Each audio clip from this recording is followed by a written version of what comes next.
como se suele decir, una de las primeras víctimas de toda guerra es la verdad, y eso se manifiesta a través de la coacción sobre la prensa. Muy bien, vamos a cambiar de tema y nos vamos ahora a hablar de Israel, que suspendió de manera definitiva las negociaciones de paz con Palestina. La decisión se toma tras el acuerdo de reconciliación entre Hamas y Al-Fatah e incorporará sanciones económicas para la autoridad palestina. Israel está molesto, los palestinos fortalecidos y Estados Unidos decepcionados. Así de claras han sido las reacciones a la unión entre los dos grupos que gobiernan a los palestinos, Al-Fatah en Cisjordania y Hamas en la Franja de Gaza. El Estado judío, que considera esta última facción como terrorista, se ha retirado de manera temporal de las conversaciones de paz ante esta noticia.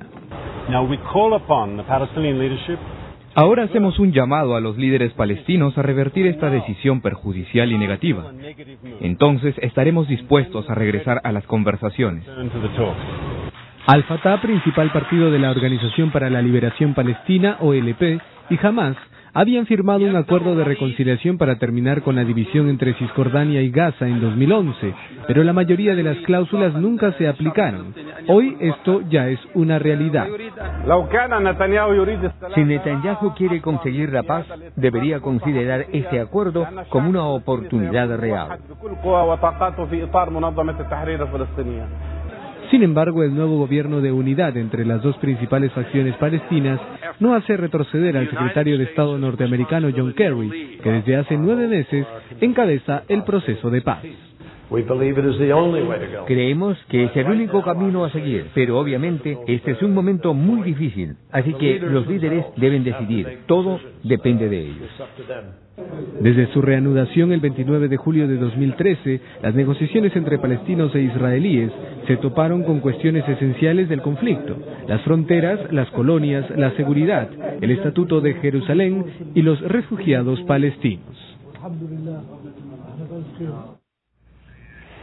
Muy bien, pues delicada la situación, pero no sé, ya era una cosa, una chispita pequeña que se podía encender y bueno, ya simplemente se fueron suspendidas. Pero ¿cómo ves esta reconciliación entre Hamas y Al-Fatah? ¿Realmente se puede confiar? En el corto plazo ayuda al gobierno israelí, porque recordemos que la negociación se suspende cuando el gobierno israelí no cumple con uno de los acuerdos pactados por las partes al inicio de las negociaciones, según el cual debían liberarse prisioneros palestinos en 4 etapas. La cuarta etapa nunca se produjo. Gracias a este acuerdo ahora Israel puede decir que son los palestinos los que ponen trabas y no Israel. Desde el punto de vista de Al-Fatah, creo que la figura es la siguiente: ellos deben estarse diciendo, o sea, no seguimos negociando, declara Israel, porque se han reconciliado con Hamas. O sea, si rompo con Hamas, volvemos a las negociaciones, y que después de 23 años de negociaciones infructuosas, ahora sí iban a detener la construcción de asentamientos ilegales, por ejemplo. Obviamente que no. Entonces, desde la perspectiva de Fatah no siente que esté perdiendo gran cosa con el cese de las negociaciones. La paradoja aquí es la siguiente, ¿no? Desde la perspectiva israelí, Al-Fatah, una de las principales fuerzas políticas palestinas, no puede negociar con Hamas si quiere la paz. Pero Israel ha negociado con Hamas hasta en 2 ocasiones y ha llegado a acuerdos escritos. Uno para la liberación en el 2011 del soldado israelí Gilad Shalit, y la segunda para un cese al fuego después de las acciones militares del año 2012 en Gaza. Entonces Israel puede negociar con Hamas, pero aparentemente los palestinos no pueden negociar entre sí. Y en segundo lugar, una de las críticas que se le hacía a Al-Fatah y a Mahmoud Abbas es que él no representaba a todos los palestinos en las negociaciones y que eso dificultaba llegar a un acuerdo, porque él no hablaba en representación de los palestinos de Gaza, que estaban gobernados por Hamas. En ese sentido, a largo plazo, un acuerdo que acepte la solución, la fórmula de 2 estados como solución final, que es lo que alega Al-Fatah, implica este acuerdo con Hamas, sería un paso adelante para una eventual negociación si hubiera interés en seguirla. Claro, pero ¿por qué se dividieron? ¿Por qué ahora la reconciliación, pero por qué se separaron? Bueno, en el 2006 hubo elecciones que ganó Hamas, y tanto la Unión Europea como Estados Unidos e Israel dijeron que iban a sancionar económicamente al gobierno palestino si permitía que Hamás asuma el control de la autoridad nacional como correspondía dado su triunfo electoral. Eso llevó a que los palestinos se enfrentaran entre sí y producto de ese enfrentamiento militar Hamás tomó control de Gaza y, digamos, Fatah está en control de las zonas bajo autonomía palestina en Cisjordania. Bueno, pero parece que el tema de la paz y llegar a un acuerdo final, bueno, parece por ambas partes, no sé, hay tantos puntos que no sé si en algún momento podrán ponerse de acuerdo, son tan distintos y a la vez no son tolerables el uno con el otro, que yo quisiera saber si se llegó a conocer cuál fue la propuesta de Kerry, que él estaba poniendo un punto final, un punto medio, intermedio, para que se puedan poner de acuerdo. Es que no hay una solución basada en las normas de derecho internacional que es más o menos obvia. Primero, Israel debe retirarse de los territorios ocupados ilegalmente desde 1967, eso es lo que dice la resolución 242 del Consejo de Seguridad de la ONU. Segundo, se debe permitir la creación en esos territorios de un Estado palestino. El tema de Jerusalén es un tema más complicado, pero digamos una de las posibilidades era dividir la ciudad y que el este de Jerusalén fuera la capital del Estado palestino. Una solución justa para el problema de los refugiados palestinos, que implicara cuando menos un resarcimiento económico por las pérdidas que sufrieron al ser expulsados de sus tierras. Esos son y el reconocimiento de Israel y de todos los estados de la región como estados, digamos, bajo fronteras que todos reconocieran en la comunidad internacional. Bajo el derecho internacional esas son las condiciones que hay que cumplir y son bastante claras. Bueno, porque no hay voluntad para cumplirlas, pero no porque sea difícil. ¿Palestina reconoce a Israel como el Estado de Israel? Sí. Ahora, desde 1988 lo hace la Organización para la Liberación de Palestina. Pero jamás no lo reconoce. No, pero jamás este es acuerdo para la Autoridad Nacional Palestina. Quien negocia con Israel es la Organización para la Liberación de Palestina, que reconoció a Israel en 1988, pero desde que ganó, digamos, el primerato Netanyahu, él ha puesto una condición adicional que es que se reconozca a Israel como Estado judío, cosa que nadie ha podido definir de manera convincente, ¿no? Pero reitero, las condiciones para una solución son claras bajo el derecho internacional.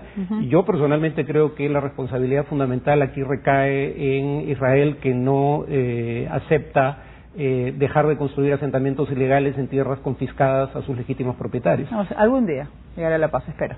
Muy bien, ahora nos vamos a Siria. Hassan Abdallah al-Nuri es el segundo candidato que se postula a la presidencia. Se trata de uno que se enfrentará contra el presidente Bashar al-Assad.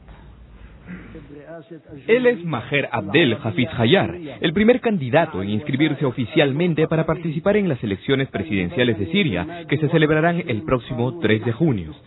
El anuncio lo ha hecho el presidente del Parlamento, Mohamed Jihad al-Aham, quien señaló que Hayar ha sido el primero en entregar completa toda su documentación y cumplir con los engorrosos requisitos para la inscripción. Maher Abdel Hafiz Hayar es un diputado integrante de la oposición aceptada y permitida por el presidente Bashar al-Assad en su país. Nació en Alepo en 1968 y se graduó en lingüística en la universidad de esa ciudad. Desde 1984 hasta el 2000 integró el Partido Comunista Sirio para luego fundar el Partido de Voluntad Popular. Desde 2012 integra el Parlamento como diputado tras ganar la elección con el Frente Popular para el Cambio y la Liberación. Según la agencia France Press, en Siria es la primera vez en 50 años que ocurre esto, luego de décadas en que Hafez y Bashar al-Assad eran designados por referéndum. Pero postular a la presidencia en Siria no es fácil. Tras la reforma constitucional del 2012, el gobierno aceptó un sistema multipartidista que permite a los candidatos lanzarse a la contienda electoral. Las normas complicadas como para dificultar la aparición de un contrincante de Bashar al-Assad exigen que quien postule debe tener al menos 40 años, ser sirio de nacimiento, al igual que sus padres, tener una esposa siria, haber vivido en el país desde 10 años antes de su candidatura y contar con el respaldo de al menos 35 diputados, trámites que Hayar ha cumplido escrupulosamente. Hasta el momento, el presidente sirio Bashar al-Assad no ha anunciado oficialmente su candidatura, aunque todo indica que se presentará en la elección para buscar seguir en el poder en los próximos 7 años o, quién sabe, un poco más. Bien, ahora nos vamos a Afganistán. 3 médicos extranjeros han muerto baleados en un hospital de Kabul. El agresor es un policía que se encargaba de la seguridad del centro. Continúan las hostilidades contra los ciudadanos extranjeros en Afganistán.